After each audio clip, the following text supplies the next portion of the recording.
G'day punters, welcome to Tabs Getting the Jump as we find some early plays for Saturdays. Those final field markets open and Marc Ohlmus, final Group 1 of the season. The Tiara, I'll get it out at Eagle Farm. And what a season it's been, Gerard. The dominance of Godolphin throughout this Southern Hemisphere season in Australia has been quite remarkable.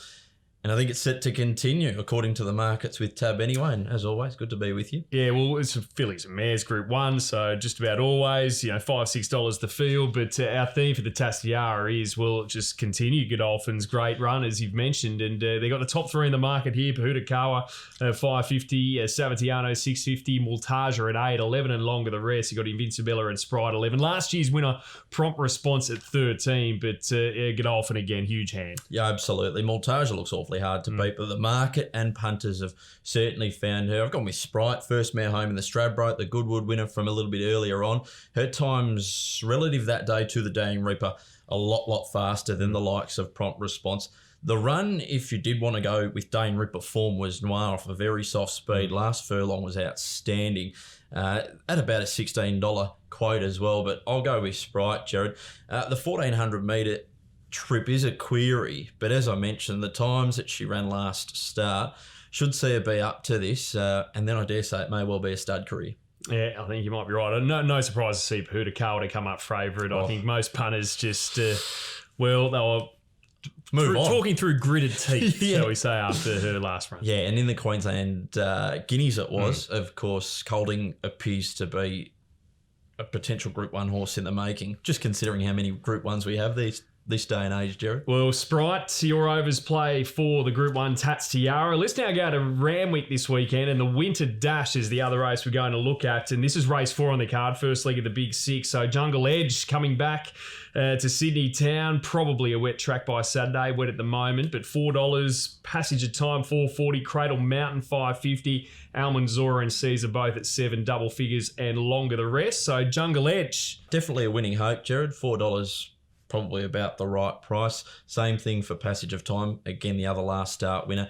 But I've gone with the 3-year-old. First start with a new stable with Team Hawks Sassar. Looked to be a really smart 3-year-old in the early part of this season with Steve O'Day, and has won on a heavy track. Of course, won the Roman Consul. The other run on a heavy track, Gerard, was fourth behind, well, a superstar in the Autumn Sun, as well as Zeus Sane in the JJ Atkins last season. So we'll have a throw at the stumps with him at around about the $10 mark, just to see where he gets to in the run. He'll probably be a little bit further back. The trial didn't take me, but if anybody knows how to prepare a stallion, it's Team Hawks. So we'll make Cesar the overs play at $10.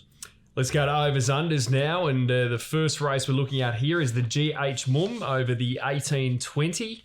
What run are you looking at here? Duke of Valentino, Gerard. It can continue for Godolphin. This looks to be a race that sets up nicely despite having to carry top weight.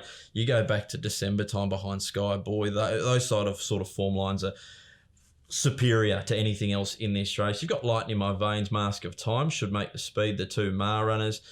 Take It in Turn and Demonetisation both led last start. There could be a little bit of speed on for the gelding to get home over the top of them. A mile out to 18.20. I still think you'll have that turn of speed at the end of that trip. Don't mind Sellerman in that race, actually. Going to 1800 for the first time. Rock hard fit. It's been sort of knocking on the door this prep. I think it's ready to run a race at a big price there at $18.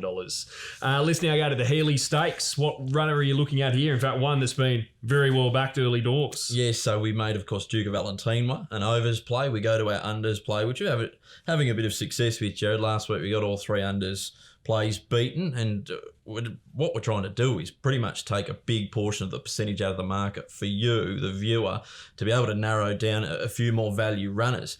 So hopefully you managed to do that last week. Here we're going with Brave Song. Again, has come up favourite at around about that 370 quote, Gerard. Again, Barrier 1. I hate Barrier 1. You know this. There appears to be a lot of speed, and the race does look to set up. But if there are a few that fall back into his face, he's in a little bit of bother, the son of your song.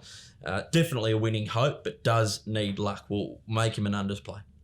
There's plenty of favourite backers from last week currently with pitchforks, particularly. Was Sylvia's mother won it? No, we won't go there. Anyway, we've got next to Will Clark and runner at Adelaide at Morfordville that you want to have a touch on. Yeah, it might just be a touch of overs due to hype by Nakoni. Ran fourth in a King Stand Stakes. Of course, we're during Royal Ascot week this week, and Miss Andretti who won. So really well bred by Nakoni out of Miss Andretti. And where's the Miss Andretti colours? Mr. Hamilton, this is. Yes, correct? Mr. Hamilton. Tab 2, race 6 at Morpheville. Has come up 270, has already been firm.